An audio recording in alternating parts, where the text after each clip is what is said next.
Michigan fans, another episode of All Rell and Good here on the Crawford Podcasting Network on a Saturday morning. It only got down to 14 below here in East Lansing, Rich. Well, it was 0 here this morning. Okay. Well, you're in balmy Sylvania, Ohio. Talking to Richard Rellford, the former high wire act out of the mid-'80s, two-time Big Ten champion. I know you were watching last night. Yes. It was a great atmosphere at Chrysler Center last night, starting with a pregame interview with the honorary Trey Burke out of Columbus, Ohio, another, an Ohio guy. And what a fully transparent, solid human being. Yes, he seems like he's a wonderful guy. We'll talk about this 12-point win over the dreaded Buckeyes in a second. But what I like about Trey is he looks back at some things he's done wrong off the court.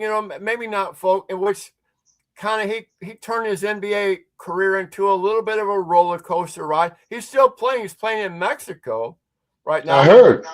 Yeah, and so he's still playing. He looks great, and he was honored last night. But I basically got to admit, if he second-guessed that decision to go to the NBA after his sophomore season, and I'm thinking, oh, my God, if he was on that 2014 team that won the Big Ten title, Nick Stauskas was a sophomore. They went and they lost to Kentucky in the Elite Eight. Wow. They would have been snipping the nets. I think so. Because he was the ultimate go-to. And I'll still never forget that shot he made against Kansas. That's talking about the one almost that 35-footer. Yeah. And he said if he had looked at Beeline right before he shot it, he would have passed it up because Beeline had a horrified look on his face. I can believe that. The coach had one of those. No. Yes. And shot. I mean, that was unbelievable comeback by the Wolverines, and it was a great night last night. And John Beeline was there. We talked to him. I got some clips that you can go out to Tom's Take Community on YouTube, also on my Facebook page, and see all that stuff. But God, great night. So the Wolverines are now 18-1, Richard Rellford. 18-1. 18-1, 8-1 in Big Ten play. And once again, they're finding ways to win basketball games, even by double digits. Yeah. Without a lot of flaws sprinkled in, like 10 missed free throws, I'm thinking. And we missed about that many. Way too many turnovers. I think Michigan had 14 last night. They were 5 of 23, Rich. 5 of 23 from 3-point land. I saw it. And I think from inside the arc, so twos, they were like 22 or 29. Okay, not bad. The team needs to pound it in, don't you think? Yeah, no, listen. We talk about DeMar, and I'm happy. He made 2 free throws in a row last night. Yeah. I was really excited about it. But I keep telling everybody, Tom, he's a difference. The reason he's a difference is did you notice the game last night? You're there. When he wasn't in the game, they drove to the basket like it was nothing. No, there's no rim protection. And, right. And there was a time, and Dusty May is an amazing coach. I mean, I thought he took a DeMar out there. He kept him out a little too long during that one span. Yeah, I agree. One span. And it was 50-50. And then there was a really critical part of the game. I'm not sure what the time clock was, but the score was 57-51. And Yaxel Lindenberg got a rebound, an offensive rebound, and kicked it out. I think it was. I think it might have been Elliott. I think Elliott hit that three. He did. Elliott hit a 3, a deep 3 too. And moved it to 9. And when you go from 6 to 9, that's a big jump. That's a big jump. It really is. There's only a few minutes left in the game. That was a big play. Michigan had 36 rebounds last night. Okay. 27 for the Buckeyes. I thought that was critical. But Ohio State's decent. And this Bruce Thornton, this guard, this guy's been there forever, it seems like. It seems like he's been there forever. We talked about it last night, too. Yeah, because, when you start as a freshman, then you think that he's been there forever. By the time they have this called Tilly, this number 13. Yes, I saw Tilly. 17 point. Tilly and Thornton were in Mobley, the number 0. He had number 0. Well, we had to put, we Tilly's put the center. I strike that. Tilly's the center. It's Mobley and Thornton are the guards. And Thornton, those are the two guards. Ohio State loves little guards. They really do. Wisconsin's guards. I mean, and so you're talking about guys going downhill, and when Mara is not on the court, guards go downhill on Michigan. Yeah, they do. They do. And I tell people that because that's why, I tell you I love big guys so much because they make you change shots on the inside. Mara had 4 blocks last night? Yeah. And he's amazing in that position. Yeah. My thing is I agree with you. I thought he probably played at one stretch a little too long because I think he got kind of a little tired. Yeah, he did have 4 blocks. But he was, when he's in there, I'm yelling at the TV saying to everybody, move. Just keep moving because when Mara has the ball, he can see everyone. Yeah. He makes great passes. He had 4 assists. Okay. No, I'm taking it back. He had 1 assist. Assist. Elliott is one had 8 assists. Yeah, 4 assists. And so that but Mara had 4 turnovers and Yaks had 4 turnovers. And this is in the beginning of the game. So here's the deal. I'm trying to figure out what was the problem early on with the turnovers. I mean, the crowd was really vibrant. And so in the media scrum before Dusty spoke, we had Trey McKinney. I'm going to talk about him in a second. And Yaks Lindenberg. And Lindenberg said that they were so hyped before the game. They were really hyped. And they were like too hyped. Because it's number 20 for Ohio State, Colin White, who's very white. I saw it. Very white. And he was talking trash on Twitter. I mean, he was calling out and said they're, basically said they're going to go up there and kick Michigan's ass, in other words. I saw it. I mean, what are you doing? Those things, Richard Rellford, to me, never work out for the guy who's opening his mouth. I mean, rarely. We use it as chalkboard material. Yeah. Because he talked a bunch of smack last night. Yeah. And their best player, who was Thornton, we shut him down. He had like 0 points at halftime. Yeah. And here's the thing about Colin White. I give him credit. In his nearly 9 minutes of play, he doubled his average. He only averages 0.08. He averages less than 1 point a game. So he delivered. He doubled his output. But the guy, the least relevant player is doing the most talking. It's doing right. He's doing the most talking. Listen, I was happy because I knew the center was going to get in foul trouble. I just knew it. I saw it coming because he was real aggressive. Tom, he's a big dude, man. What got me though, Tom, was they were really aggressive and the refs wasn't calling anything. And I kept trying to figure out, okay, if you're going to let us play this way, Michigan, you guys got to play the same way. Yeah. And when we start playing physical, which was our defense, everything changes. Our defense controls everything. Yeah. And this is how we're going to win. You just said it right there. The defense dictates their success.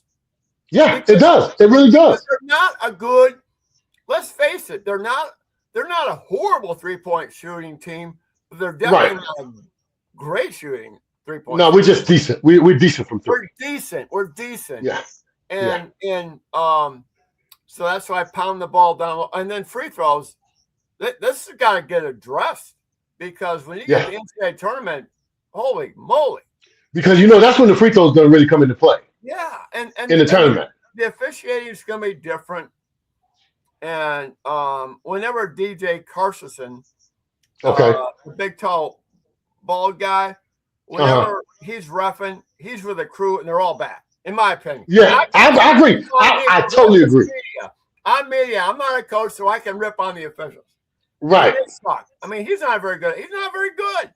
I don't think neither. All three of those guys were awful to me. Terrible. And then Michigan made some bad decisions following off the ball like 35 feet from the hoop. I mean, yes. So sometimes they don't play smart. I think too, like you said earlier, when Axel and those guys said they were really hyped, I think it was because it's Ohio State, and they don't realize yet that the basketball piece of Ohio State is nothing like the football piece. Yeah, you're right. They don't really, we go in to play them and to beat them because as players we know the rivalry. But I saw a bunch of guys last night that I can tell, since you said that to me earlier, I could tell they were overhyped. Well, I'm going to ask you this question with you as a former player. I mean, you were I would consider that you were a very physical, and you play with emotion. Yes. Is that a fair statement? Yeah, that's a fair statement. Okay. Yep. Did you ever get like you have to kind of dial it down to make sure execution is taking place and focus? Yes. Like in football, so you're a high level high school football player where you can just physical aggression can serve you better and you don't need to dial it down so much, especially if you're playing defense, especially if you're an edge rusher, whatever like that. Right. In basketball, you gotta make sure you're on a level head, right? Well, we've always felt, and we had games like that. Like I always say to people, remember when we played Indiana for the Big Ten championship at Chrysler? Yeah, your last game, your senior. Our last game. Listen, we were so hyped to where when we went in at halftime, we all just fell out laughing because we kept saying to ourselves, "Why are we so? We need to calm down. We're winning." But it was because of Bobby Knight that we were so hyped. Oh, because he had what he did to Coach Frieder. What he did with Frieder the night before. Well, when he walked in for shoot around, we're walking out. This is the day before. And when he grabbed Coach Frieder and gave him a nuggie on his head, most people would have laughed, but we didn't. We got mad because we said to Coach, "Why you let him do that, Coach?"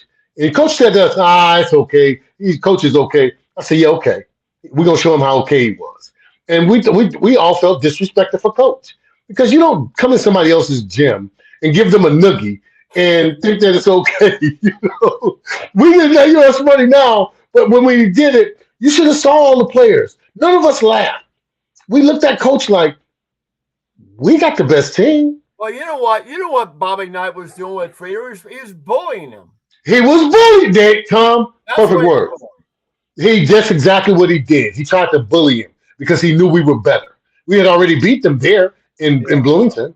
And so we were hot about it. No, man, we don't, you have to calm down in certain situations. The guys last night, I thought they did a good job of regrouping and coming out after halftime because I kept saying, we always play better in the second half. Yeah. We always do. Yeah. And so we look good. My thing is I'm going to start calling Axel the silent assassin because when he gets his points, it's like you don't even know. And he ended up with, 18 last night? Mm-hmm. Real quiet, man. But he makes some Yep. He makes some rim-shattering dunks, though, because people don't realize the dunks is what hyped the players from our team. We don't know what you do for your other team, but when we get a guy who can dunk, it's amazing to me because what he does is it hypes everybody.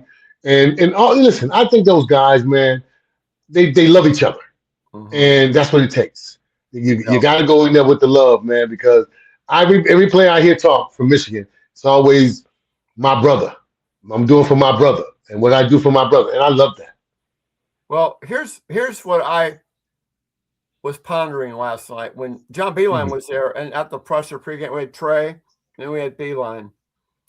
And Trey McKinney, he told me in October at Media Day, I asked him why I went to Michigan. Why Michigan? He's a Flint guy. Right. Oyster Lake St. Mary. And he goes, well, his parents were Michigan fans, but he idolized Trey Burke as a kid. Did he? Okay. So that was, how many years ago? That was 12 years ago. So so it was perfect. He would have been like 6 or 7 years old. Okay. Right. Okay. That's important to me. Is following that, I went to Michigan. I wasn't a basketball player now, but Cassie Russell got me enamored as an 8-year-old. He was my idol. I had clippings from the Detroit Free Press all over my bedroom wall of Cassie Russell. And that's, that's why I fell in love with Michigan, Cassie Russell. Okay. And I think that's important that Michigan embraces their history and their lore. And John Beilein agrees with that. But John Beilein made a point. There hasn't been a lot of continuity with the coaching regime. When you think about it, think about this. Before you got there, Johnny Orr had been there 14, 15 years, 67 years. In comes Freeds. 1 year later, you come in. Yes. And Freeder's there about 8 years. And he goes up Arizona State. And then Fish comes in for 6 years. And then we go Brian Ellerby, a couple of years, Tommy Amaker a few years. And then finally Beilein got the stability going again. Yes, he did. And Beilein got our reunions back. Got the reunions back, which is so critical because I see it work up here at Michigan State. Mm-hmm. Because when they bring all their former players back for a workout in the fall, they call it the grind. And these old NBA are playing with the players and they go to a football game together and they bond and they bring the recruits in that weekend. And those recruits see those lifetime relationships. Michigan needs to do that more of that. And I agree. Realizes that.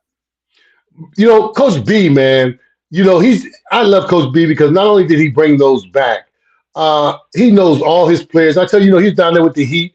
One of my friends saw him in the hallway and asked him, did he know who I was? And he was like, of course I do. And Coach, man, I love Coach Beilein. I would have loved to play for him. Yeah. Because all his players love him. Yeah. And so, I was good. It was nice to see Coach last night there. I wish I would have been there to be able to talk to Coach B because he's one of my favorite coaches. Yeah. And the way Trey talked about him at the presser, there is some sincere admiration to Trey Burke because Trey kind of got off the rails a little bit, academically right off the chute. He had this freedom. He's away from home and, he wasn't going to school. And you can relate to that. I sure do. I understand. I understand it. 1,200 miles away or whatever it was. Right. And you're all of a sudden, and you have to have that discipline. You do. And you got scolded one time. That's right. But you and Tom. Yes, I sure did. Yes, we sure did. And we didn't play anymore after that. You better believe that. I didn't miss any more classes. Yeah. I learned my lesson. He scared the bejesus out of me. Yeah. So we have to do it. But listen, those guys realize that I'm just glad that Trey had a coach like Beilein. Yeah. Because when your coaches care about you and they treat you like you're their kid, then it's a little different. And that's what happened with us. Freeze started treating us different as like family.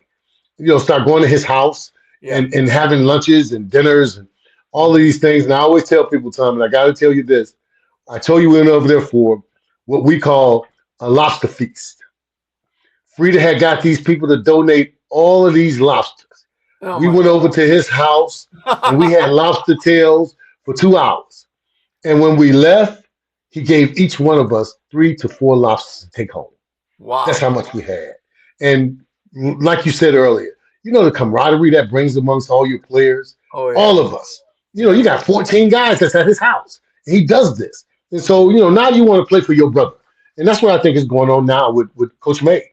Those guys, listen, I didn't realize that Cadeau will be back another year. Yeah. And I'm looking. Your point guard comes back. Oh, that keeps you. Everybody's calm now. Yeah. So I'm thinking that Dusty May's longevity at Michigan is really critical, and I think he's in here for the long game. I think he is. I think he is. And that's when I think you former players will benefit more in helping, that brotherhood that goes multi-generational. Yes, you have to. B did it, and so he had us saying, "I'm gonna be there for the reunion." So I'll probably be there for the practice. So I can meet all the guys. Oh yeah. But that was Coach B, man. Coach B, when he brought us in, he brought us to the floor. He had us talk to every one of the guys, and B made me feel like Michigan was the best school for me to go to. Oh yeah, you're still a value. You're still a value. Yes. Program. Yes, and that's what I love. That's what I give Izzo a lot of credit. I love Izzo. He has that going up here, and I think Michigan's mission is to match that. Yeah, well, how I feel about Izzo, man.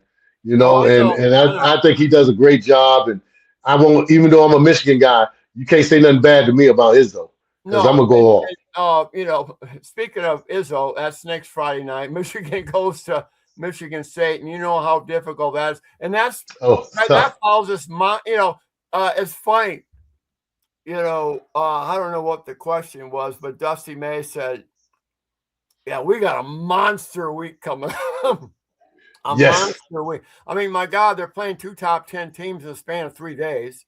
Ooh. And they just played a rival. Then they got undefeated Nebraska, but 7th in the country. And as we speak, in a couple hours, they play Minnesota.